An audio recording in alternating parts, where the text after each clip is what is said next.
बिस्मिल्लाहिर्रहमानिर्रहीम। अस्सलाम वालेकुम नाजरीन, आप देख रहे हैं प्रोग्राम अंदर की बात फयाज राजा के साथ और आप देखते हैं मुझे मेरे यूट्यूब चैनल और फेसबुक पेज के ऊपर। दोस्तों, आज ट्विटर के ऊपर एक टॉप ट्रेंड रहा, दोस्त हो तो तरीन जैसा। ये ट्रेंड कैसे टॉप पे आया, इस ट्रेंड के पीछे कौन था और डस्का इलेक्शन के फौरन बाद इस ट्रेंड की जरूरत क्यों पेश आई और इस टॉप ट्विटर ट्रेंड के बाद नवाज शरीफ और आसिफ जरदारी की नींदें इस ट्विटर ट्रेंड ने कैसे उड़ा दी और उसके बाद फिर इस्लामाबाद में एक बड़े घर की घंटियां क्यों बजने लग गईं। इस हवाले से तमाम तर तफसीलात आपकी खिदमत में रखूंगा, लेकिन इससे पहले आपको यह बता दूं कि इससे पहले एक वीडियो में मैं आपको यह बता चुका हूं कि कैसे जहांगीर तरीन ने अपने करीबी जराए को यह बताया, इंकशाफ किया। जब उनसे पूछा गया कि उनका प्लान क्या है, टारगेट इमरान खान है या उस्मान बुजदार, तो उन्होंने कहा कि उन्होंने तीन बड़ों को, पाकिस्तानी सियासत के तीन बड़ों को साफ बता दिया है कि वो इमरान खान को नहीं छोड़ेंगे। उसके बाद एक और वाकया जो है वो पेश आया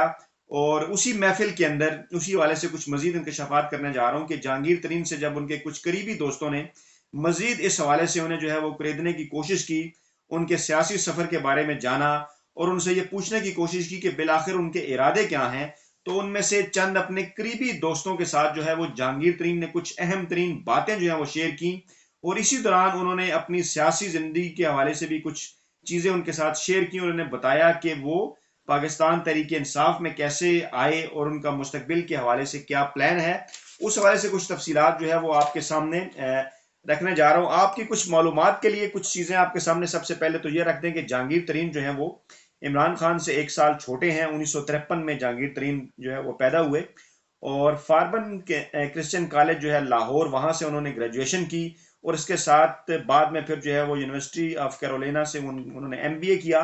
लेक्चरर और बैंकर जो है वो स्टार्ट में रहे। ये तमाम बैकग्राउंड मैं आपको इसलिए बता रहा हूं ताकि आपको उनकी पर्सनैलिटी के मुतालिक जानने में आसानी हो, और ये बातें उन्होंने अपने करीबी दोस्तों को आज अपनी माजी की जिंदगी के हवाले से कुछ चीजें उन्होंने शेयर की, वो मैं आपको बताने जा रहा हूं। और फिर जब सियासत के अंदर वो आए, सियासत के अंदर उन्होंने आगाज किया तो बिजनेस का उनका खासा तजर्बा था। सबसे पहले टास्क फोर्स के साथ भी रहे 99-2000 के दिनों में वो, और 2002 में उन्होंने जो है वो परवेज इलाही के ज़राअत पर मशीर, यानी सूबा पंजाब के जो वज़ीर आला थे उनके साथ वो ज़राअत के शोबे पर मशीर रहे। और फिर 2004 से 2007 में वो शौकत अजीज की जो कैबिनेट थी उसका भी वो हिस्सा रहे, सनत और पैदावार के वजीर रहे। और अगर देखा जाए तो इलेक्शन 2002 जो है वो उन्होंने पीएमएलक्यू के इलेक्शन के ऊपर लड़ा और एनए 195 के हल्के से जीते। फिर इलेक्शन 2008 उन्होंने पाकिस्तान मुस्लिम लीग फंक्शनल के हवाले के साथ मिलकर लड़ा और एनए 195 ही हल्का था। और ये दो बातें इसलिए गोशगुजार करना आपकी जरूरत में आपकी खिदमत में जरूरी है ताकि आप बैकग्राउंड जान सकें, क्योंकि इन दोनों पार्टियों का जिक्र आगे भी आने वाला है कि इन तलकात का क्या उन्हें बाद में फायदा हुआ। अच्छा, उन्होंने जो है वो अपने करीबी दोस्तों को अपना किस्सा जो है वो शामिल होने का बताया, जहां से उनकी जिंदगी जो है बदली। उससे पहले वो रवायती पॉलिटिक्स कर रहे थे।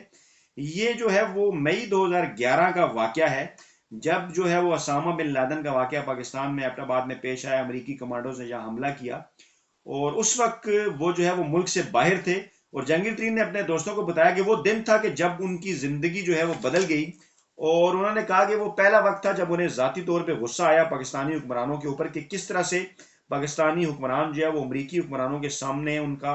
नहायत ही जो है वो एक अजीब गरीब रवैया है और नरम किस्म के बयान जो है उनके सामने आए। उन्होंने कहा कि वो लंदन में थे और उन्होंने उस वक्त एक नई सियासी जमात बनाने का फैसला किया। वो पाकिस्तान आए और इसी दौरान जो है वो ये भी देख रहे थे कि इमरान खान गुज़श्ता काफी अरसे से जो है वो जिद्दोजहद कर रहे हैं। तो जून 2011 में उन्होंने बनी गाला में इमरान खान को टेलीफोन किया। आज उन्होंने इंकशाफ किया कि जून 2011 में उन्होंने इमरान खान को टेलीफोन किया बनी गाला में और उनसे मुलाकात का वक्त मांगा। और जून 2011 में उन्होंने इमरान खान से मुलाकात की और उन्होंने कहा जी कि मुझे इस चीज के ऊपर बड़ा गुस्सा है और मैं अब रवायती पॉलिटिक्स जो है वो नहीं करना चाहता, मैं एक सियासी जमात जो है वो बनाना जा रहा हूँ। तो इमरान खान ने उन्हें कहा कि देखो जहांगीर, मैं तुम्हें नई सियासी जमात बनाने से नहीं रोकता, मैं भी यही काम कर रहा हूँ और गुज़श्ता काफी अरसे से मैं जिद्दोजहद कर रहा हूँ। मैं ये आपको कहूंगा कि आप हमारे साथ शामिल हो जाएं, लेकिन इसके बावजूद जो है वो अगर आप नई सियासी जमात बनाना चाहते हैं तो बिल्कुल आप बनाएं, मैं इस काम में जो हूँ आपके साथ हूँ। तो जहांगीर तरीन ने कहा कि इस दौरान उनका इमरान खान से राब्ता रहा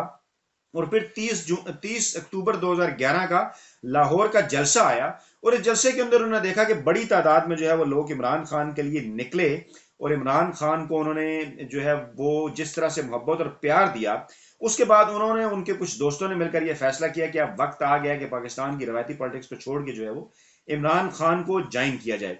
उसके बाद फिर उन्होंने ये बताया कि उन्होंने जब इमरान खान को ज्वाइन किया, मुझे भी बल्कि वो दिन याद है, मैं समा टीवी के लिए रिपोर्टिंग करता था, और 19 दिसंबर 2011 का ये दिन था। और तहरीक इंसाफ में और भी 3-4 लोग शामिल हुए, जिनमें गुलाम सरवर खान भी थे, अवैस लगारी, सिकंदर बोसन। इन सब ने मिलकर इमरान खान के साथ जो है वो प्रेस कॉन्फ्रेंस की कि वो उनकी सियासी जमात में आना चाहते हैं। अच्छा, यहाँ से जो फिर सिलसिला था जहांगीर तरीन साहब का, वो आगे की तरफ बढ़ता है, जहांगीर तरीन शामिल होते हैं, और उसके बाद फिर वो इमरान खान के करीब होते हैं 2013 के इलेक्शन तक जो है, और वो फिर तहरीक इंसाफ के जनरल सेक्रेटरी बन जाते हैं। मतलब इमरान खान के साथ वो जगह जगह पूरे मुल्क के दौरे करते हैं, पार्टी को जो है वो अपनी बुनियादों पर खड़ा करने के लिए, मजीद आगे बढ़ाने के लिए कई मजीद इलेक्टेबल्स भी उनके साथ जो है वो शामिल होते हैं। और 2013 के इलेक्शन इसी दौरान जो है वो आ जाते हैं, और 2013 का इलेक्शन वो NA 154 से हार जाते हैं तहरीक इंसाफ के टिकट पर। हालांकि इससे पहले वो दोनों इलेक्शन जीत चुके होते हैं, और ये वही हल्का होता है NA 154 लोधरा, जिसको खोलने के लिए इमरान खान तहरीक चलाते हैं कि 4 हल्के जो है वो खोलो। और फिर जदोजहद के नतीजे में जब ये हल्का खुलता है तो फिर 2015 में यहाँ इंतखाबात होते हैं, और जहांगीर तरीन फिर 2015 में तीसरी मरतबा जो है वो कौमी असम्बली के जो रुकन है वो बन जाते हैं। अच्छा, फिर इसी तरह मामला आगे बढ़ता है, और इमरान खान जो है वो पनामा का केस लेकर जाते हैं सुप्रीम कोर्ट के अंदर। जहांगीर तरीन उनके साथ होते हैं, तमाम तर सबूत और इस किस्म की जो चीजें हैं नवाज शरीफ के खिलाफ वो उन्हें इकट्ठी करके देते हैं। और फिर इसमें ड्रामाई मोड़ आता है, और इमरान खान और जहांगीर तरीन के खिलाफ भी एक केस जो है वो सुप्रीम कोर्ट में दायर होता है, जिसको जस्टिस साकिब नसार की क़यादत में 3 रुकनी बेंच सुनता है। ये मामला जो है वो आगे बढ़ता है, और फिर इसके नतीजे में 2017 15 दिसंबर 2017 जब बाज़ अखबारात ने ये हेडलाइन भी लगाई कि बैलेंसिंग एक्ट, जहांगीर तरीन जो है वो सुप्रीम कोर्ट ऑफ पाकिस्तान से नाअहल हो जाते हैं। और अगले ही दिन वो 16 दिसंबर 2017 को एक ट्वीट के जरिए ये कहते हैं कि वो जनरल सेक्रेटरीशिप से पार्टी की इस्तीफा दे रहे हैं, और साथ वो ये कहते हैं कि इमरान खान को वो नए प्राइम मिनिस्टर के तौर पे देख रहे हैं और बेस्ट ऑफ लक, वो इसका इजहार करते हैं। फिर अप्रैल 13 2018 को जब तफसीली फैसला आता है तो पता चलता है कि वो ताहयात नाअहल हो गए हैं। तो उसके बाद 2018 के इंतखाबात के अंदर वो इमरान खान की भरपूर जो है वो मदद और हमायत करते हैं, और उनके साथ हर जगह पर जो है वो शरीक होते हैं मुश्किल आसान वक्त में। और फिर 2018 के इलेक्शन के जब नतायज आते हैं तो उस नतायज के नतीजे में पाकिस्तान तहरीक इंसाफ जो है वो कौमी असम्बली की बड़ी सियासी जमात जो है वो बनकर सामने आती है। लेकिन इसके बावजूद उसको सिंपल मेजॉरिटी की, मैं 272 नशिस्तों के हवाले से बात कर रहा हूँ, 114 नशिस्तों के साथ बड़ी जमात बनती है, लेकिन उसे 136 नशिस्तें नहीं मिलती, जो कि सिंपल मेजॉरिटी है। और नशिस्तें कम होती हैं, और आगे जाके क्योंकि 172 लोगों की जरूरत पड़ती है मखसूस नशिस्तों को साथ मिला के 342 के ऐवान पे। और यहां फिर जहांगीर तरीन का जो है वो किरदार भी सामने आता है, लेकिन उसके साथ पंजाब के अंदर जो है वो जहांगीर तरीन क्या किरदार अदा करते हैं, ये आज उन्होंने अपने उस करीबी दोस्त को बताया। उन्होंने उन्हें यह याद दहानी कराई कि पंजाब के अंदर जो है वो मुस्लिम लीग नवाज 297 नशिस्तें जनरल थी, 371 तो बाद में मखसूस जब शामिल होती हैं तो बनती हैं। तो पंजाब की 297 नशिस्तें जिनके ऊपर ये इलेक्शन हुए, वहां पे पाकिस्तान मुस्लिम लीग नवाज 127 नशिस्तों पे जीतती है, जबकि तहरीक इंसाफ 122 नशिस्तों पे जीतती है। यानी 5 नशिस्तें मुस्लिम लीग नवाज ने ज्यादा हासिल की होती हैं, और 30 आजाद उम्मीदवार भी जीतते हैं। बाकी PMLQ के, पाकिस्तान पीपल्स पार्टी के एक दो जो है वो बलूचिस्तान अवामी पार्टी की, और एक छोटी और जमात का रुकन होता है। और ये जो 30 आजाद लोग होते हैं, उसके बाद फिर जहांगीर तरीन का किरदार जो है वो शुरू होता है, और वो उन्हें सबको पाकिस्तान तहरीक इंसाफ में शामिल कराते हैं, सख्त मेहनत करते हैं, उनकी ला के बनी गाला में इमरान खान से मुलाकातें करवाते हैं, और आहिस्ता आहिस्ता फिर तहरीक इंसाफ के मेंबरान